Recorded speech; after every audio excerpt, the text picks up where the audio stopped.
Benjamin Disraeli called Manchester the most wonderful city of modern times. In the 18th and 19th centuries, it was a hub of trade, commerce and manufacturing. But in the second half of the 20th century, like much of the northwest of England, it was hit hard by deindustrialisation. The Sharp project in northeast Manchester is salvage from that wreck. The former electronics factory is now home to more than 50 digital companies. Here, entrepreneurs such as Andrew Daniels see themselves as heirs to the city's industrial past. I think Mancunians are, I guess, arrogant at the fact that we are Mancunians, and you know, we're very proud of what we've done in the world. You know, this whole thing about how we invented the modern world, which, you know, I'm sure some people would disagree with, but that's the sort of heritage of being a Mancunian. And you know, I think it's up to us all, whether you're born in the city or you've come to the city for a university or maybe for a job. All those business leaders I know want to make something of this city in the here and now, and not just rest on our laurels. Manchester is a confident city. Its music scene and football teams have long given it global reach. Since the 1980s, city leaders have used Manchester's brand to slowly and deliberately rebuild its fortunes. Public and private sector developments, often tied to bids for major sporting events, have transformed a city centre devastated by an IRA bomb in 1996.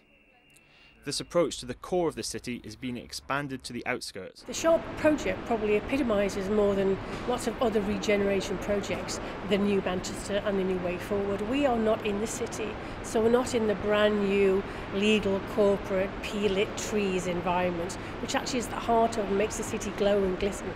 We're about a mile and a half outside that, on the very edge of what was one of the most deprived areas of the city. So actually what you can see is a strategy unfolding whereby we try and fill that bit of the donut in. So we don't just let the middle of the city grow and the suburbs outside, but actually we take that inner ring and start to repopulate it. Over the past decade, Manchester's population has grown by a fifth. It is the second most popular place for foreign direct investment in England after London. Its output is forecast to grow faster than the UK average over the next decade. Sir Howard Bernstein, Chief Executive of the City Council, has led the transformation of Manchester for nearly 2 decades.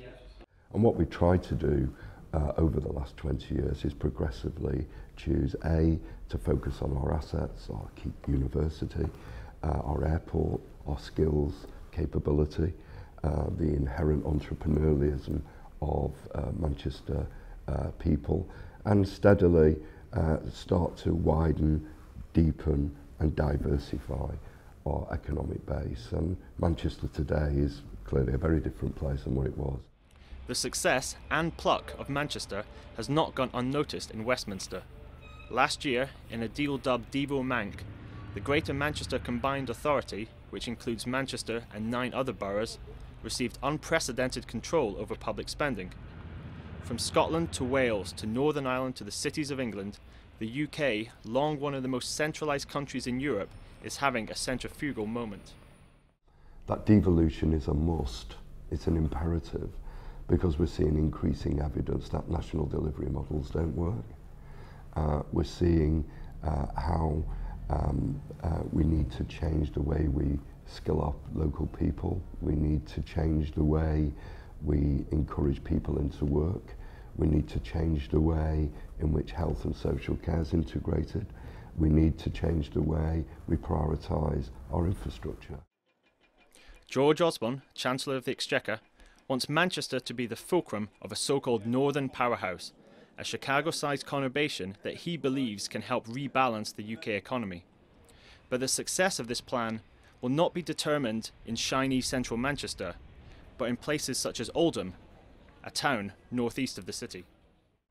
Well, without a doubt, these are really exciting times. If you believe in devolution, then these are probably one of the most advanced talks that we've had, really. We need to make sure that the local economy works for Oldham, and Oldham is so much part of the Manchester economy that Manchester doing well means that Oldham will do well. A century ago, Oldham was one of the biggest textile-producing towns in the world. More recently, it has struggled with the consequences of deindustrialisation. But McMahon is adamant that there is a future for the town that involves neither managed decline nor simply being a commuter town for Manchester. So we can't just rely on Greater Manchester doing well and accept that we will get the trickle-down effect. Oldham in its own right has got to be far braver, far more confident, far more organised in achieving, I suppose, better outcomes for itself. From 1 St Peter's Square, we can see a city brimming with confidence.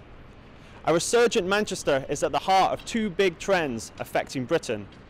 The first is a growing economic divide between South and North. But the second, in the wake of the Scottish independence referendum, is the political devolution away from London. The question remains, however, whether empowering places such as Manchester can unite an increasingly disunited kingdom. John McDermott, Financial Times, Manchester.